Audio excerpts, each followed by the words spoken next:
त्याच्यावरच या ठिकाणी ध्वजारोहण आहे आणि भरत गोगावले म्हणतायत की मीच पालकमंत्री होणार, किती वेळ जाईल पण मीच होईल. कसं बघता त्यांच्या दाव्याकडं? काय सूत्रांकडे माहिती आहे अधिक शिवसेनेच्या अंतर्गत गटात?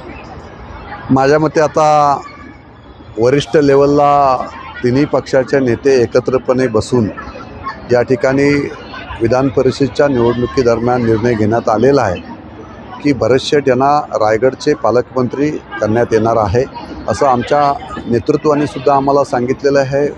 मुख्यमंत्री फडणवीस साहेबांनी सुद्धा सांगितलेलं आहे आणि तटकरे साहेबांनी सुद्धा त्या गोष्टीला दुजोरा दिलेला आहे.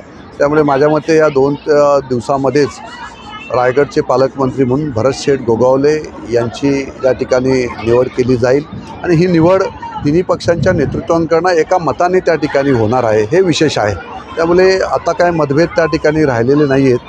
तिन्ही पक्ष एकत्र एका विचाराने आज रायगडमध्ये काम करत, जसं राज्यामध्ये काम सुरू आहे तसं रायगड जिल्ह्यामध्ये जिल्हा परिषद असेल, ज्या ज्या निवडणुका आता यापुढे होतील या साऱ्या निवडणुकामध्ये भारतीय जनता पार्टी, शिवसेना, राष्ट्रवादी, RPI असे सारेजण एकत्रपणे येऊन या ठिकाणी काम करतील. जिल्ह्यात महायुती